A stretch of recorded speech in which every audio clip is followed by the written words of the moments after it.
Hello everyone. Our gas dryer stopped heating up. At first it was an intermittent failure. Then it became a permanent feature. So I found a Sears service video and dug into it. Okay, we're going to be looking down through this peephole. This is what it looks like when the flame doesn't ignite.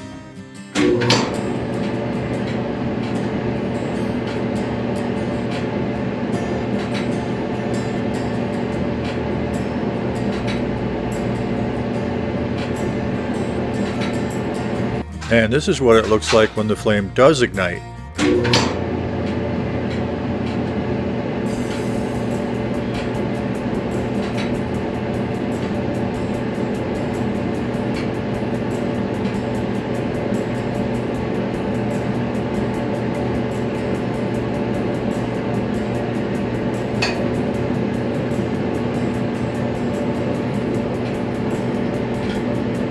Our flame wasn't igniting. And here's what I did to fix it.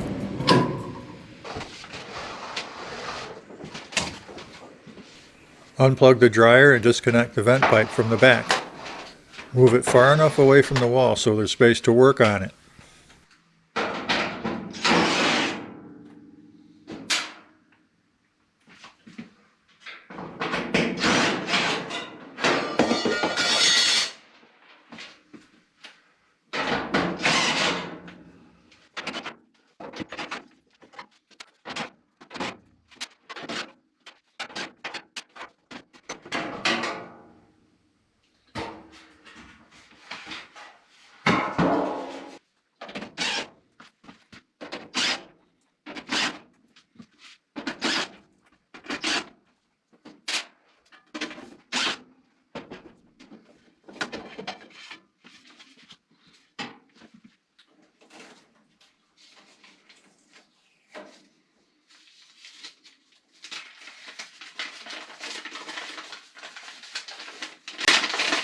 Here's the wiring diagram.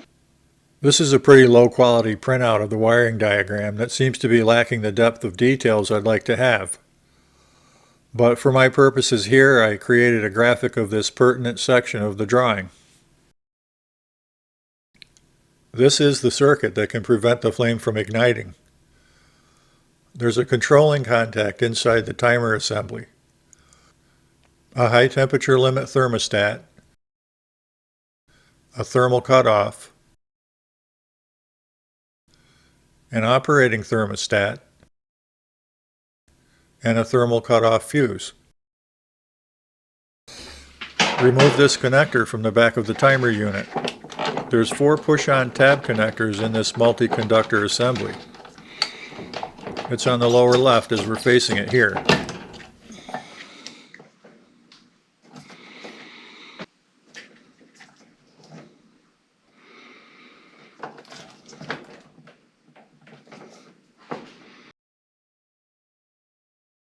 This is the high limit thermostat. This is the thermal cutoff fuse. Down here is the operating thermostat, and this is the thermal fuse. Those are all wired in series with each other. So we can go across all of them and see that they're all good, or if one of them has failed. Remove the red wire that comes from the timer from the high limit thermostat, and remove the light blue wire from the thermal fuse.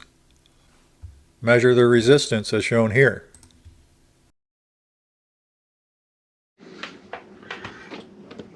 So from the red wire on this connector up here that we took off the back of the timer, down to the blue wire side of the thermal fuse, I'm going to put the ohm meter across all 4 of those. And as we can hear and see, they're all good. They're all reading good. If that 4-component circuit didn't ring true, we'd have to check each of the components separately to determine which one is bad. We'd check the high limit like this. Then we'd check the thermal cutoff like this, isolating each component from the circuit as we go by disconnecting their plug-in wire connectors as indicated here. Then check the operating thermostat, like this. And finally check the thermal fuse, like this. Each of these components should read 0 ohms, or at least very low resistance. If any of them reads open, we'll need to replace the faulty component. If we don't find one of those components to be bad, we'll check the timer contact next, as shown here. Okay, next I'm going to check the timer contact. So you're going to go with the ohm meter, from the red wire tab to the black wire tab on the timer.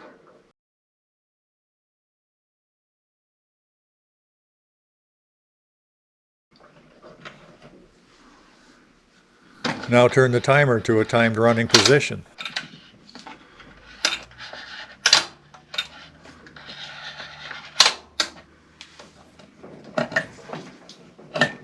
That appears to be bad. Wait a minute. Okay. Red to black.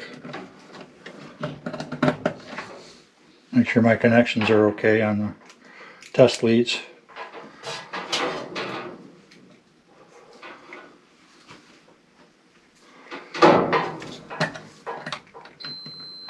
Yep. This looks like the timer's bad. There's a contact in the timer here that I'm checking.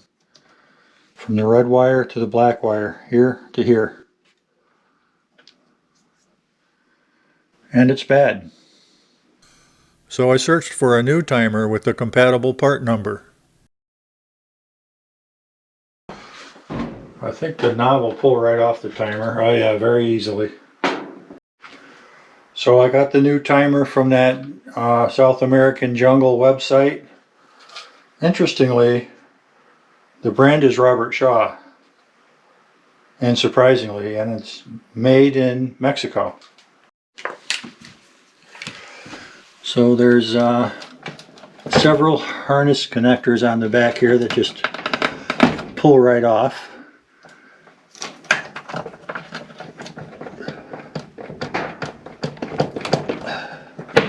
Maybe. I know that one does, and that one does. This little one doesn't want to pull off the motor as easily. The timer motor. My eyes aren't what they used to be. Oh yeah, it's got a little latch there. I needed a magnifying glass to see it.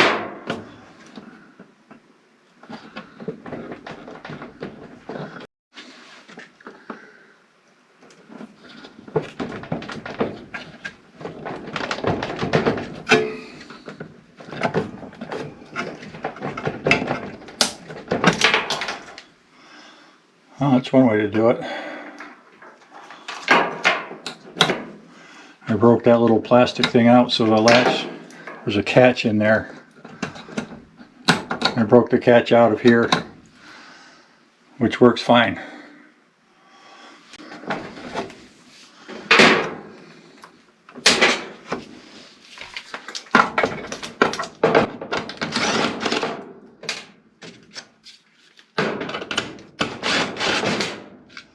That's it. 2 screws hold it in.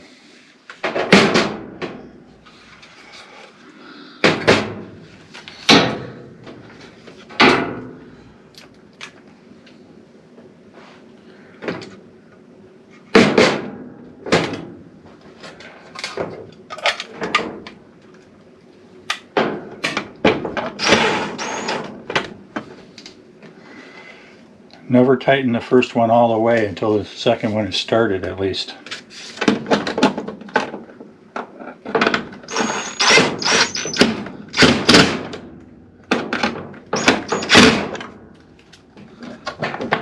That's good.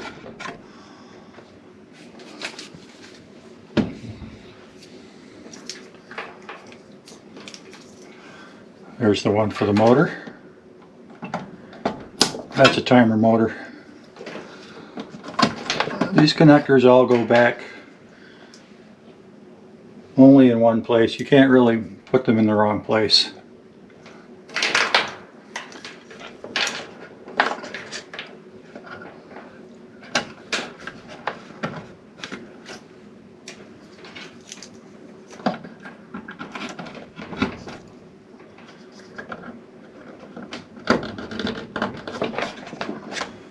Okay, ready to try it with power.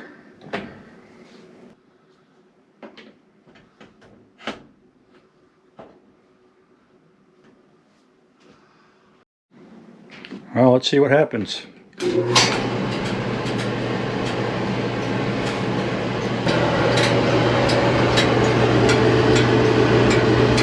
heat yet.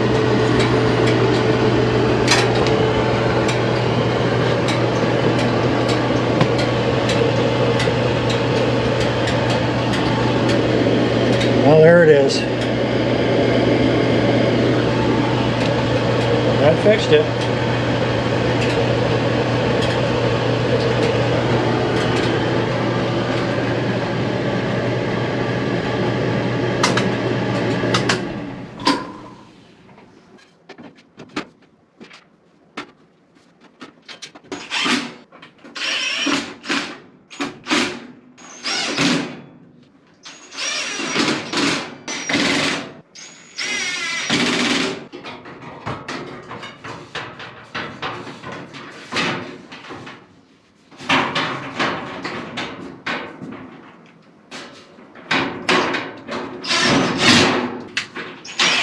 Want to get a few of these started before you tighten any of them down.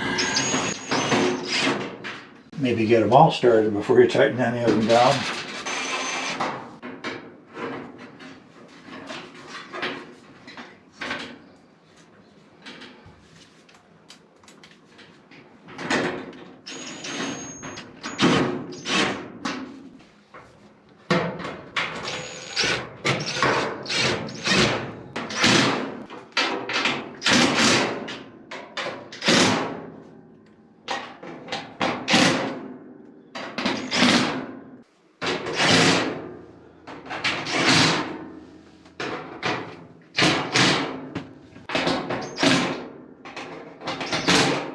Oh, there it is. I thought I had an extra.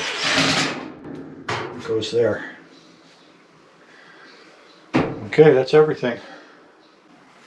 Just got to make sure that gas line bends the way I want it to.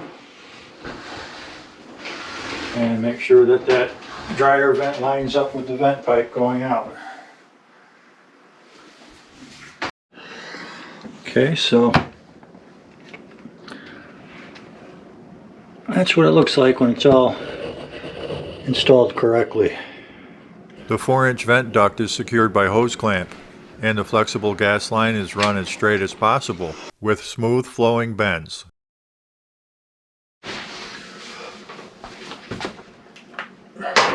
All that's left is to put this little peephole cover back on, and that just snaps into place.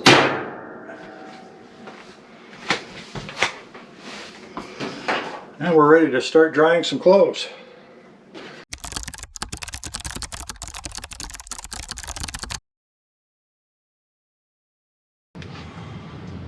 So that's where that dryer vent comes through the floor into a 90, and then comes along here.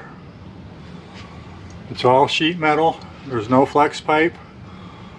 All the joints are taped and the seams are taped, and it goes out right through the wall at that point to the outside. This house had one of those typical cheap plastic flexi pipes there, and I replaced it with sheet metal like it's supposed to be.